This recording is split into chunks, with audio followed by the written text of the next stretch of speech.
That you're having a good time. Good morning and welcome to this ITRL breakfast seminar. This dark November morning. This speech will be held by Joram Langbrook, who I think many of you know from before. He recently defended his PhD thesis here at KTH, and which is about travel behavior and behavior change and electric vehicle adoption. And today's presentation will be a summary of the key findings of that. So we're very glad to have Joram here, and Joram is also a researcher in e-mobility here at ITRL. I think every one of you have been here before. If not, we have some coffee and sandwiches, and you have toilets downstairs if you need. And Joram's going to speak for around 40 to 45 minutes, and then we're going to have some time for questions and discussions in the end. Yes, that sounds good. Yes. Welcome, Joram. Welcome, good morning everybody. So as a title, this is one of the number plates that is driving around here in Stockholm. It's a number plate of a Tesla owner.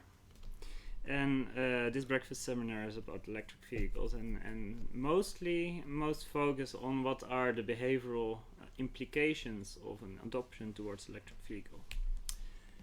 So our current transport system, as we all know, it provides the possibility to do different activities that are located in different locations.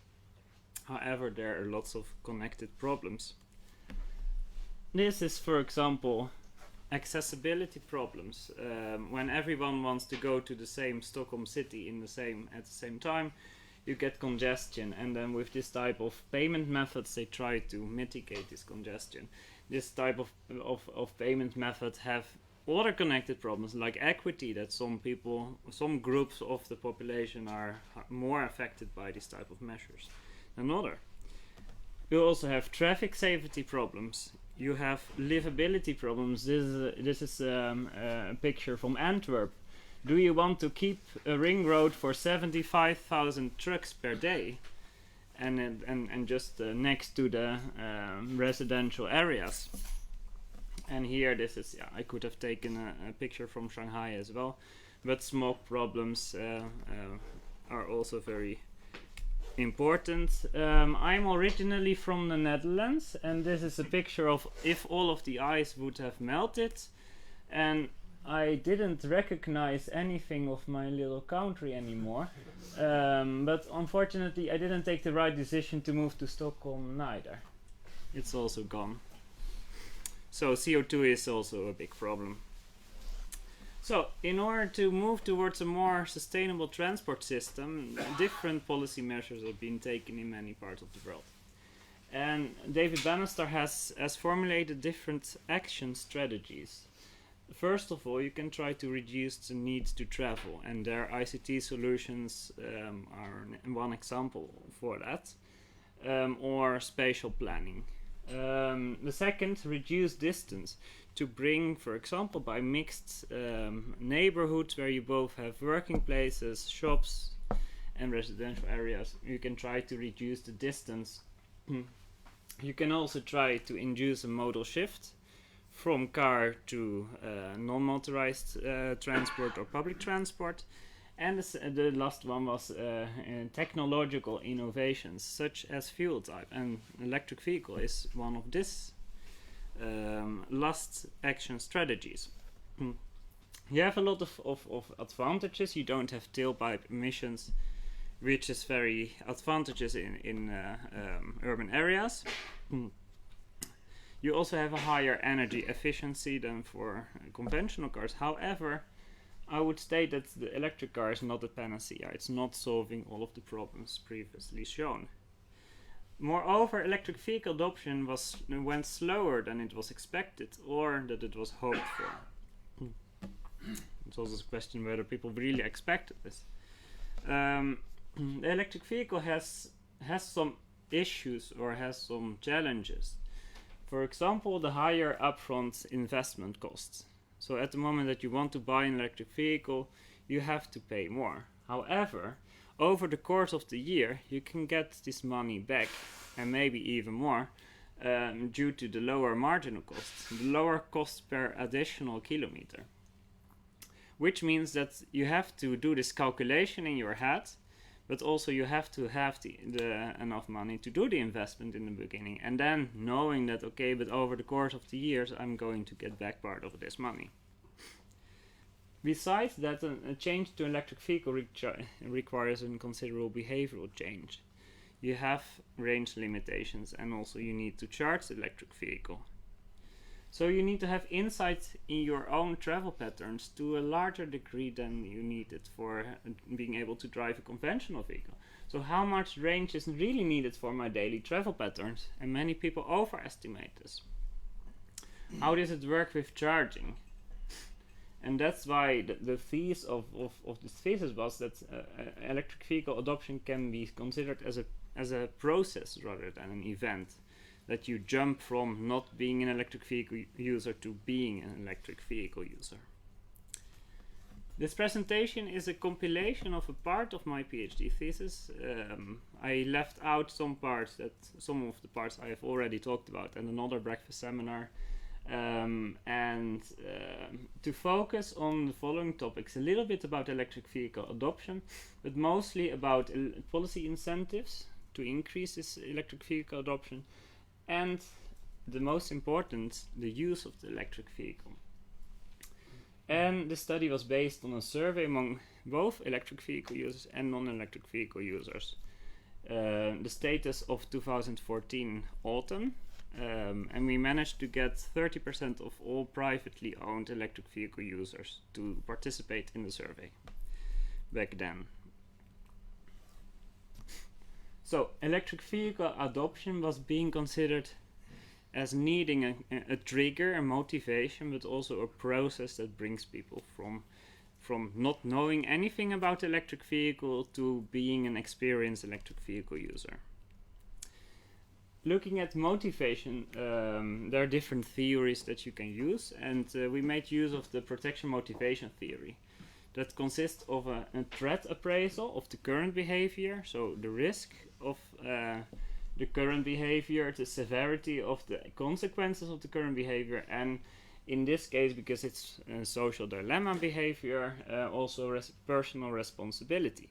Whether people think that the problems connected to our current transport system are because of you as an individual car user. The second element is the coping appraisal, and that is how well you think you can cope with the new behavior.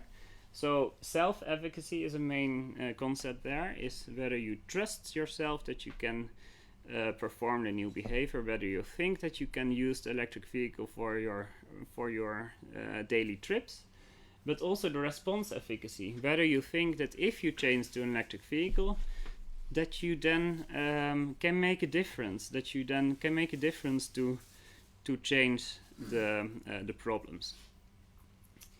So these are two evaluation processes. If they turn out to be favorable towards changing behavior, you will develop an intention to change behavior, and if you have an intention, then you have a high likelihood to really change your behavior, according to this theory.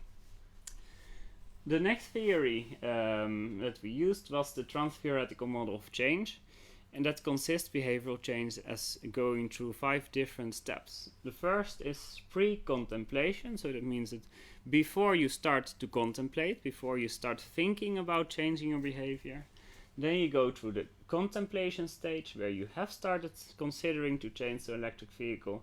Preparation, where you really plan, so what vehicle types are on the market, that gets more concrete. To the action stage, where you really have made the transition, either starting using an electric vehicle in a car sharing system or to buy an electric vehicle. And then last but not least, the maintenance, where your new travel behavior with the electric vehicle has become, let's say, the normal. Then there are some other constructs like the processes of change. There are 10 different processes, and as this theory is originally from health psychology, not all of these are relevant in this case. And you also have the decisional balance. So it's like weighing the pros of changing behavior against the cons of changing behavior. And we saw that there are kind of these developments when going from the one stage to the other. people get more positive about the positive aspects of electric vehicles, and they value the negative aspects as less important. If you look at the self-efficacy, so whether people trust that they can use electric vehicle, you can see that also a lot of things are already happen in the 3 stages before people really change to electric vehicle. The response efficacy and the threat appraisal, they make a kind of a increase for the stages prior to electric vehicle adoption, whereas they go down, they decrease again for the stages after electric vehicle adoption. And that can have different reasons. For example, response efficacy, people might overestimate the range of an electric vehicle. They believe what the vehicle manufacturers are saying. And when they then have adopted the electric vehicle, they say, actually I have to use more electricity than I thought. I don't come so far as what I thought. So, this was a background for understanding more the effect of policy incentives. These policy incentives are being taken because governments in many countries, they were seeing that electric vehicles don't really take off. And the aim of these policy incentives is to increase the attractiveness of electric vehicles. And I will give some examples. The first example is that when you have an electric car, you can park for free. When you have a plug-in hybrid, then you have to pay some fee, but you have the most attractive parking place of the city. Sometimes you can also charge your vehicle for free. That's another incentive. So you get free fuel. It doesn't happen so often that they say, okay, if you park at our shopping mall, you get 2 liters of free gasoline. No, but it's very common to say, okay, you can plug in for free and you can charge your vehicle for free. Täby Centrum, Solna Centrum, Bromma Blocks, etc., etc. Robin is enjoying these incentives, I think. Yes, this is another one. If you have toll roads, you can make exceptions for electric vehicles. They don't pay toll, even though they contribute to the congestion as much as conventional vehicles. You can say that, okay, instead of having buses on the bus lane, we have electric vehicles on the bus lane. They can save time, because time is also money, so it's also an incentive that is important. Or you can just give an upfront subsidy. The aim of these policy incentives is to add a portion of extrinsic motivation, extrinsic what comes from outside the person, to the existing intrinsic motivation. So if you see here 4 different people, they have all different levels of intrinsic motivation. Some of them are very enthusiastic about electric vehicles, others not at all. And you have to surpass a certain level of indifference to get convinced to take this electric vehicle.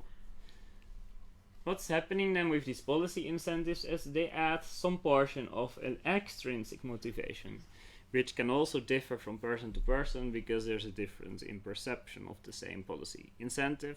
There's a difference if you, for example, live in a village, you don't really care of parking for free in Stockholm Center because you never go to Stockholm Center. But if you're living close to Stockholm Center, that can be a very relevant policy incentive for you. So keeping all these things in mind, we did the stated choice experiment, and people got different choice tasks with combinations of policy incentives. Subsidies, free or discounted parking, free or paid public charging networks, and the use of bus lanes. Either everywhere in Stockholm's region or only outside of the tolls. And we were also including these Transtheoretical model of change and protection motivation theory constructs. And we saw that both the purchase-based, so the subsidies where you get your money when you buy the vehicle, and the use-based incentives such as free parking, such as making use of bus lane, that they had a significant influence on electric vehicle adoption. And by comparing the influence of the different policy incentives, you can monetize the non-monetary incentives. So free parking has a value of approximately 50,000 Swedish crowns. Use of bus lanes has a value of approximately 30,000 crowns. So if you add up these non-financial incentives, they can compensate, or they can be equally much worth as an upfront subsidy of 80,000 crowns. Besides that, people that are in a more advanced stage of change, that are already in their head in a further stage of change, they are more likely to select the electric vehicle. So they have a higher intrinsic motivation, but also they are less sensitive to the subsidies. So giving them the same amount of subsidies gives them less extra motivation. And that's what you often see with people that are intrinsically motivated. If you then give a lot of extrinsic motivation, they might even say like, okay, I get allergic to this attitude. So it might have even the wrong effect. What is a little bit strange is that these local use-based incentives, that they don't really solve the problem of we have a too high investment cost, because you still have to go with the same amount of money, or you have to take a loan for the same amount of money, but still they seem to work quite well. Maybe it's also nice, it's cool to get the best parking places for free. Maybe it's cool to be the only one that can drive on the bus lane, so there might also be a high symbolic value. And they still seem to work, and besides that, the local use-based incentives, they may impact travel behavior. So free parking decreases the cost of your trip by car, so ceteris paribus, it will increase car use. Use of bus lanes decreases the travel time by car, so if the travel time of the other travel modes doesn't change, ceteris paribus, it increases car use. Besides that, what signal do these incentives give? And the city of Stockholm has somewhere the goals of 2030, we want to go towards more walking, more public transport, but on the other hand they want also more electric vehicles. So it can be that they say like, okay, for this transition period we might want to do things, and fortunately Stockholm is not as extreme as a city like Oslo, where they give it all. They give everything that the electric vehicle user can dream about, and there they give really the signal like the car is bad, but the electric vehicle is very good. It's also important that these policy incentives are consistent, especially if it's not about an upfront subsidy, where you get all the money at once. Because then you get the money at the moment that you buy the car, so like the deal has been closed. Whereas if you have a situation where you buy the car and then over the course of the years you expect to get free parking, or you expect that you can use the bus lanes, you have to trust the government that they don't really cancel all of these incentives. So policy incentives should be trustworthy and sustainable. They should be realistic. They should believe themselves that they can sustain these policy measures also some years into the future, especially if they are spread out over time. So this use-based road tax rebate is another example. If you think, over the next 5 years I don't have to pay any road tolls, but then they say like, from next year we cancel this incentive, then they will not believe the government anymore, neither about electric vehicles nor about anything else. So it's important to think how consistent are these use-based policy incentives, especially if they are successful. And one very successful policy incentives in Norway is this bus lane idea. And then now is it only electric vehicles with passengers that are allowed to use the public transport lane on the E18 in rush hour. And then the electric vehicle user saying, what? That was not what I was thinking when I bought this electric vehicle. So then you have an action and you get a reaction, People make a doll that they put next to them, and then the police is coming and giving them some fines, etc. But it is a problem. NetBus says we have significant delays. So okay, is it really the intention to make buses stand in a traffic jam on their own bus lane? So I think it's very important to be careful about use-based policy incentives. Not to speak about subsidies, because there you get other problems, that people buy a subsidized vehicle to afterwards sell it to another country. So that's also something to have to keep in mind.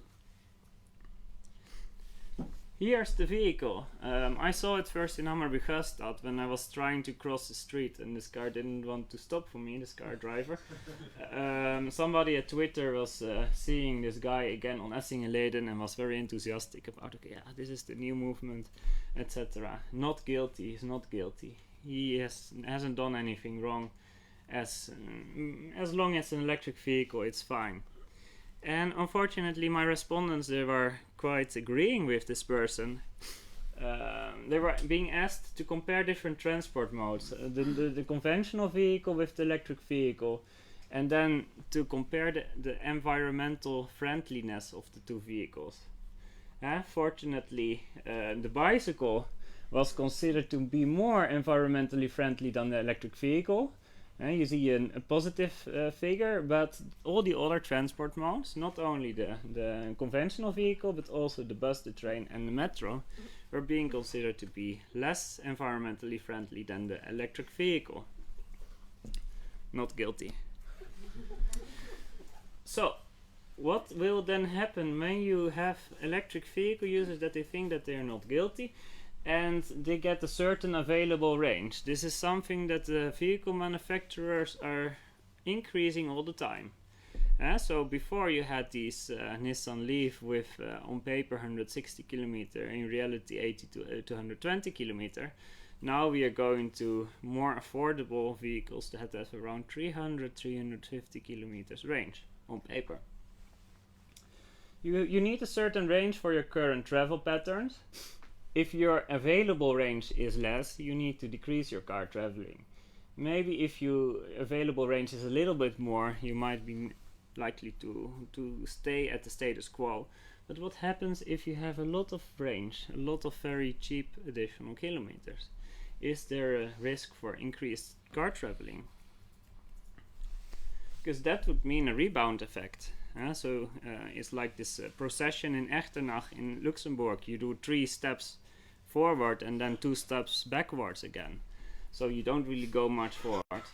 It's a side effect that partly or totally diminishes the beneficial effect of a technological or institutional change.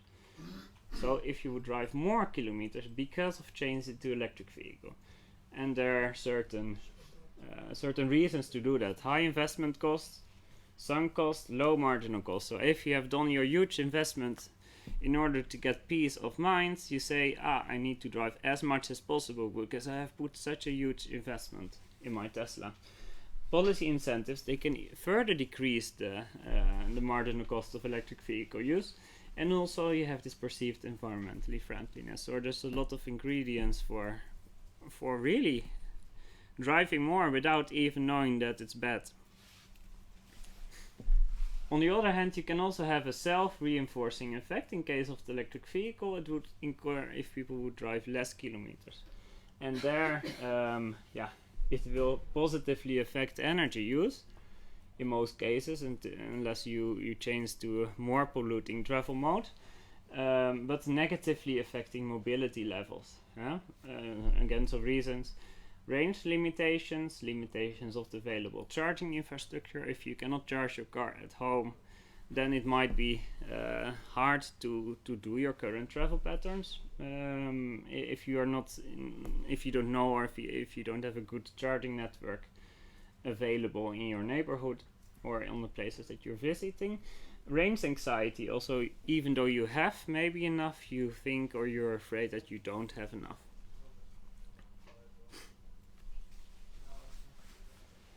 If people face range limitations, either perceived or real, then some action is required, and you can do different things. You can change to a different transport mode where you still do your trips, still do your activities, but you just use a different transport mode.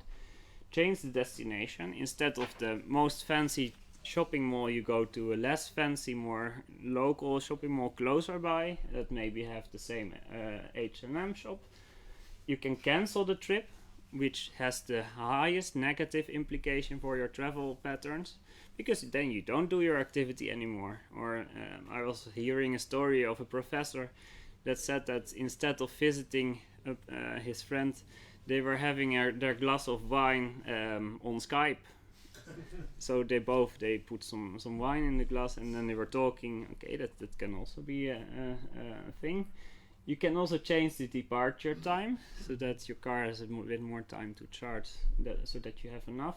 Or you can chain trips. So an example of chaining trips is to go instead of from house to work, work to house, house to shop, shop to house, house to gym, gym to house, that you make one chain so that you decrease the number of kilometers, and maybe in that way you can make it, whereas you could not have made it to do this extra back and forward thing.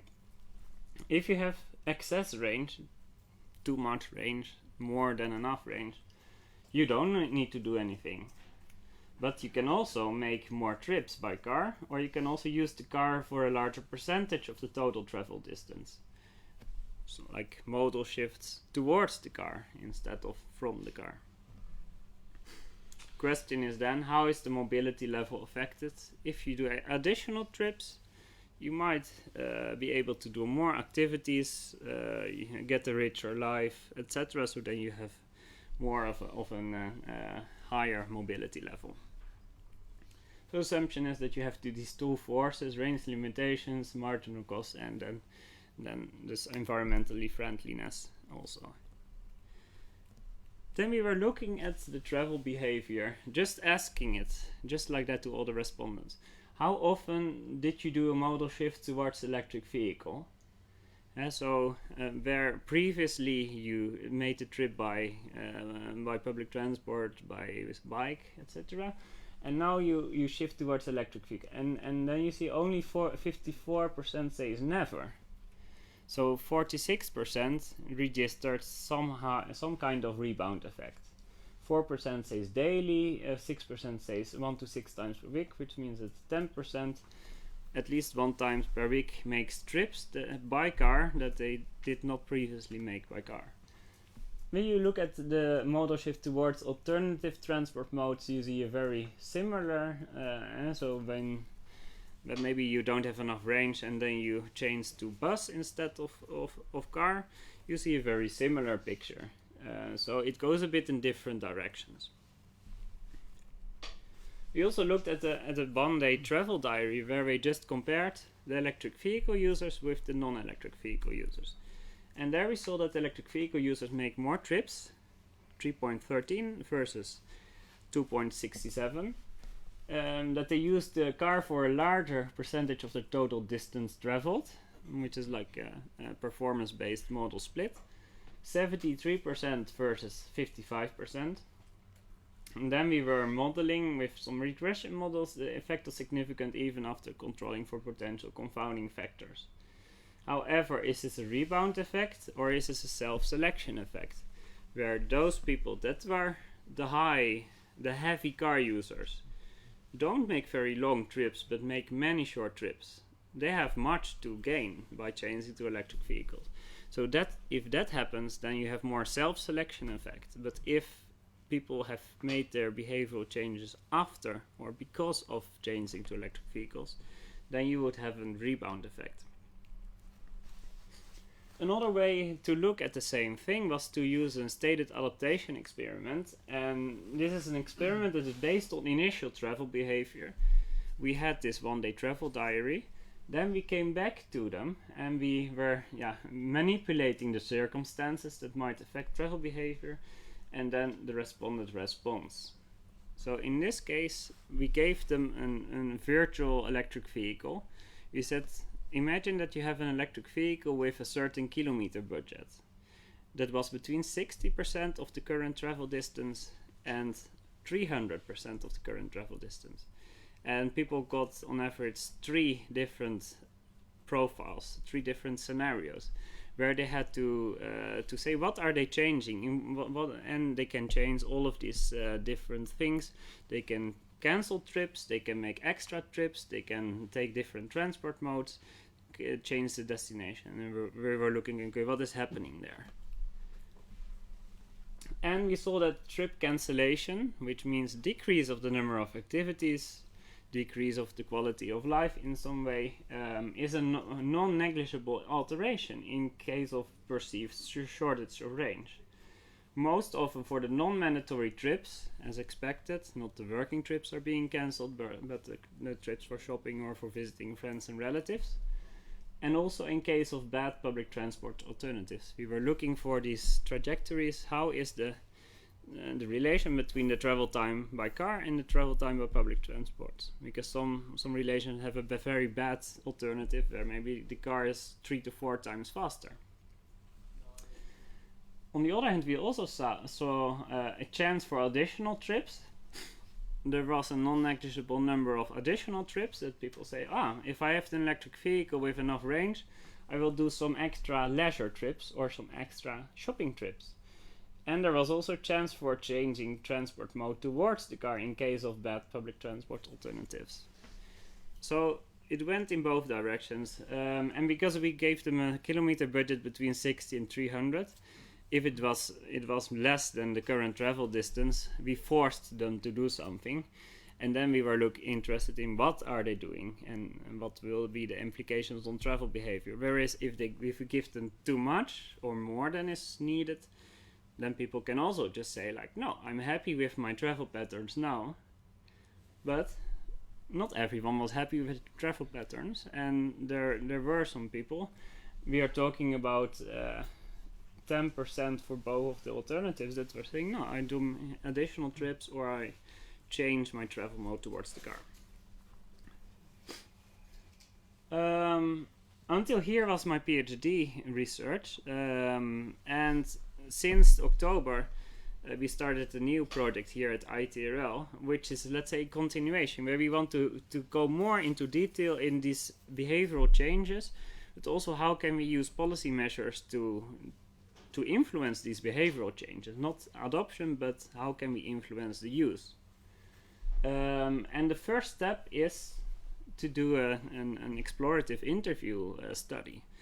And to just finalize this presentation, I have some nice quotes from 3 interviewees out of 6 until now that really pointing out that they are driving a bit more. I might drive a bit more, the first one. When I had the petrol car, I could skip some trips because I didn't feel like using so much petrol and damage the environment. When the engine was cold, I thought I could just as well take the bus, go by bike, or do something else.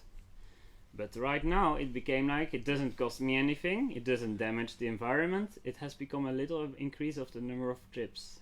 Short trips. Because it's so environmentally friendly cheap. Second one, maybe for short trips such as going to Täby Centrum, I feel less resistance to take the car.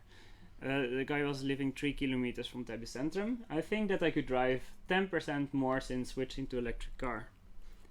Examples when I use the car now is when I do shopping, want to go for hiking, take care of my grandchildren or go to the city. However, there are also trips where I decrease my car use. I usually went by car to the concert house, but now I drive to a parking next to a metro station where I can charge my car for free. People that are interested is Danderyd and take the metro to the city instead. So this is a clear indication. This is also part of how can we use a strategic location of charging infrastructure to also steer people's travel patterns. So this was a very interesting interview. Finally, the third one, the third interview, I haven't changed my travel patterns. However, my wife looks at economy in a different way. With the petrol car, we got the feeling that from the moment you start the car, the money is pouring out. Now it's free to drive. Family, let's go for a ride. Or my wife drives to the supermarket now. Before she used to take public transport more often. She stopped taking the bus. She also often brings and gets my son, even though actually it's unnecessary. Before she used to be stingy with that. So here you have 3 examples, and it's just like say transcription is not analyzed yet, but it's let's say confirms that it is an issue for at least part of the electric vehicle users. To wrap it up, so we have seen in the study policy incentives have a positive influence on electric vehicle adoption, and it might also stimulate car use, so policymakers should be careful about signals of incentives. There's a risk for trip cancellation, but also rebound effects as a result of electric vehicle adoption. So policy incentives should maybe try to counteract instead of strengthen the lower marginal cost of electric vehicle use, maybe by per kilometer taxation that you can combine with a subsidy for electric vehicle purchase. And also the improvement for alternative transport modes in both ways. If you have electric vehicle users with a lot of range, if you provide a bad public transport alternative, they will switch to the car. If they have not enough range, they will maybe be obliged to, or feel obliged to cancel their trips and have a lower mobility level. So it goes in both ways. That was it. Thank you so much for your attention.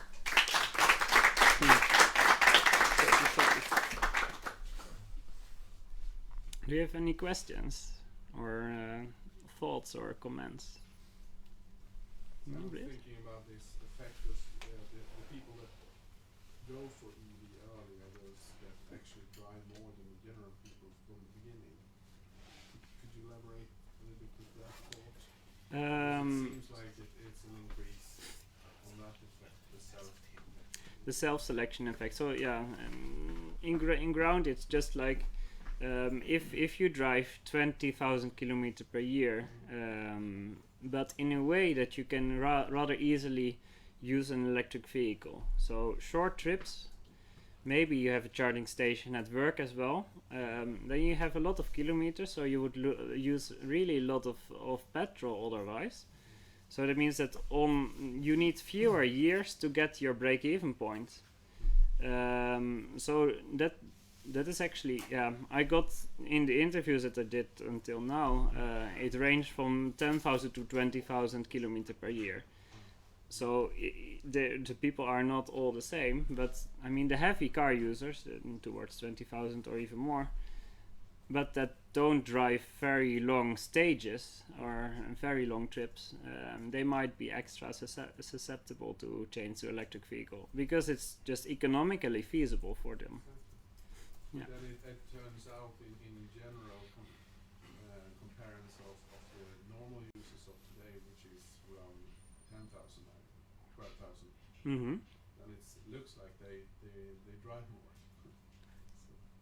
Yes, and so that's very hard to really try to distinguish, and that's why we use more a stated adaptation approach, where every car user is being brought in the same situation, and then on the other hand, you have kind of hypothetical bias because they don't really have to commit to that.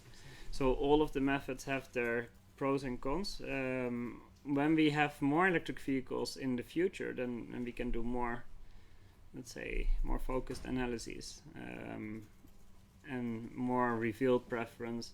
We can even try to follow people in their transition periods. Yeah, I think you were first. So do the people buy EVs as their second car, or there's no more range anxiety in your survey? In the interviews it came out that it was being sold as a replacement of one of the cars, and then it became the preferred car. So when it was the first car to get used because of the low marginal cost, whenever the electric car was available and it was feasible to use it for a specific trip, that one was used as the first. There was even an interview person that said, like, from the moment that we had the electric car and the old gasoline car, nobody wanted to have the gasoline car anymore. They all wanted the electric car, and at the end of the day, they bought the second electric car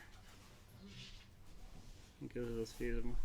Yeah. My question was, could you compare the price of electric fuel compared to gasoline for 10 kilometers or 1 kilometer? Sometimes we use. So how people feel that I save some money while driving electric? How do you say? Jens Haakman, he takes like 2 and 10, 2 crowns per. What is it? Per 100 kilometers, or 10 crowns per 100. No, 10 crowns per 10 kilometers. I am always in with this meal and this. Yes, so that is a factor 5 more expensive per kilometer. The gasoline car. There are differences. Some gasoline cars or diesel cars are more fuel efficient, so then you maybe have a factor 3. I think my question comes very well in here. Because I wondered, have there been any discussion in your work? Am I right also when I think that the gasoline tax is made for external effects, but very much for building roads and maintaining roads? Yes. They should maybe have a bad conscience, or those drivers driving for free, because they don't contribute to what the car owners need. Yes, indeed. It's. I mean, there was a guy here around last year, and he was looking into how can you make a transition. So if we get more and more electric vehicles, how can we make a transition so that we can still pay for our road, etc. And first it was like taxing more and more the big polluting cars. Is exactly what is happening now with the bonus malus. Yeah, you give subsidies to the electric cars and extra taxes for the most polluting cars. There will be a tipping point where, I mean, all the costs cannot anymore being covered by this smaller and smaller group of gasoline cars, if things are going to be like that. Which is, and then you have to really go to a new system where you maybe charge per kilometer, and then you can charge all vehicles per kilometer, and do some kind of tweaking with disentangle what is needed with what you want to tax because of the external costs. I think Maria was fair. On that note, I think that traffic markets should be looking into that, because we might have a lot of income being lost successively over the years because of that. I just wanted to say that I really enjoyed the presentation, and I think your research is very important at this stage, because we don't really know how electric car users behave. So we make policies that are tailored on another type of approach or behavior. So we don't really know. So the more we do in this field and trying to understand the behavior is very important. My question was that usually in energy efficiency policies, and when we discuss rebound effects, since it's so difficult to determine the rebound effect and the impact of it, they kind of say that, okay, what is taken out by the rebound effect is balanced out by other effects, such as you showed that there are some that take more trips and others that decrease a bit their trip because of range anxiety. Yeah. Is it possible, you think, in the context of transport-related rebound effects to say the same or not? It's very we could say in the end that these two cancel each other out.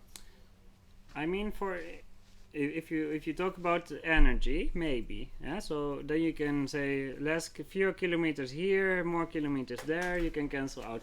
But what is if you have one trip from here to the middle of Dalarna,